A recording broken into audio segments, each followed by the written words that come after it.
Good morning, everybody. It is Sunday, March 21st, and as always, I'm here to bring you something a little spiritual, little uplifting, a little encouraging, and hopefully a little philosophical, a little thought-provoking. And as I was thinking last couple days about what am I going to do on Sunday, and this one I was really thinking about because I've had a lot of conversations this week, especially about the episode that came out Friday about the Black Robe Regiment. Links are on flawedinc.com as well as all my daily Flawed vlogs.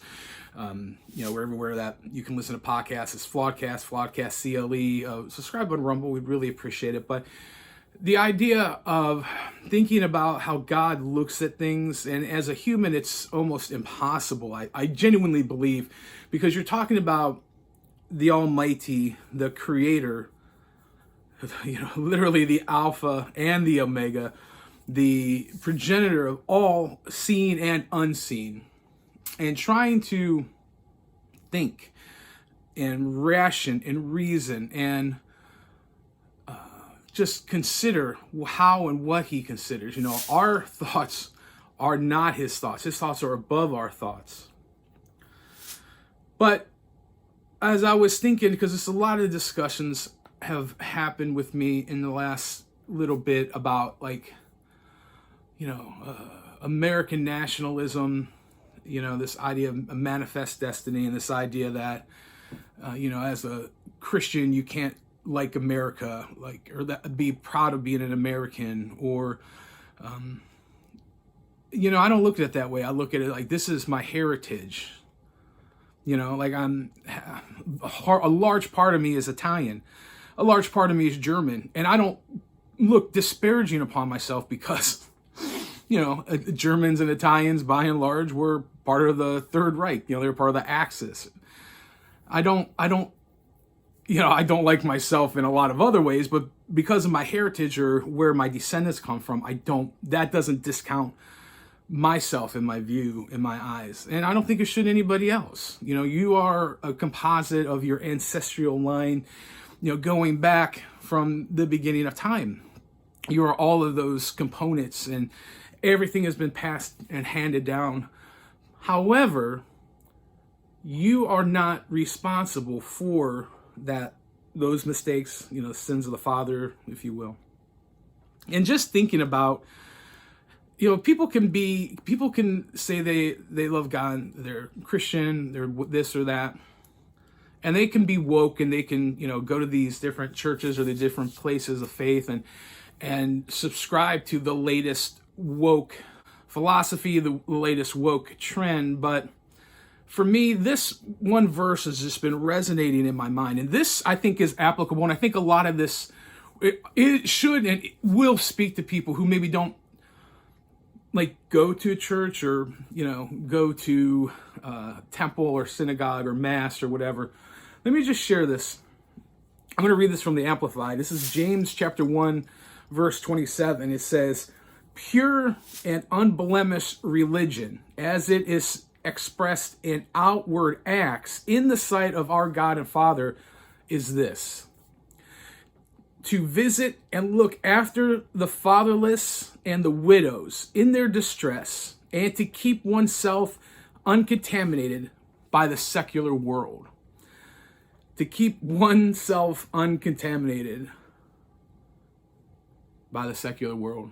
And another translation, this is the NIV, it says, "Religion that God our Father accepts as pure and faultless is this: to look after orphans and widows in their distress, and to keep oneself by being polluted from the world." True religion that God accepts and admonishes is looking after the fatherless and looking after the widows. Now, when I consider that verse, obviously there's a element of faith in action, which I think is very important. However, I think there's a deeper meaning there. When James is saying, look after the fatherless and the widow, I believe that transcends things I was just previously talking about. nationality, race, where your geographical location is, where your country of origin or citizenship belongs. Because there's fatherless and there's widows throughout the world. And if I can speak on a lofty philosophical spiritual plane, the fatherless can be considered this: people that have drifted from or aren't acquainted with Abba, the Father in heaven. And widows, as the scriptures refer to Christ as the bridegroom, we are, the church is the bride of Christ. He is the bridegroom. And it talks about widows. It's literally can be taken as people who aren't engaged in that kind of relationship with Christ. And in order to be progenitors of that, in order to be able to take care of fatherless, take care of widows, take care of orphans, there has to be a freedom in order to be able to do that. Now, not always. I know that there's many people that, I know some people that help the underground church in China, and they're thriving under these circumstances that most people in America would never think would either come here or honestly probably never be able to handle, myself included. But America has been this bastion of hope that we've been very blessed. And this is kind of going in an even different direction than I initially thought. What I want to encourage people is the idea of true religion. Not going to these big mega churches, not getting a pep talk every Sunday, not giving all your money to some guy that drives a car that's worth more than most people make in a year. True religion is the act of selflessness motivated by the heart of God to reach out and embetter the lives of those around us. There's many ways to do that. You can literally work in like a homeless shelter. You can work in a place for like orphans. You can do that. Or you can just simply be a decent human being and love God and love people. The greatest, Jesus himself said that the law and the prophets are fulfilled in these commands: love the Lord your God with all your heart, mind, soul, and strength, and love your neighbor as yourself. And I fear the American church has gotten away from that. And I fear that's why we've allowed so much deception and so much division.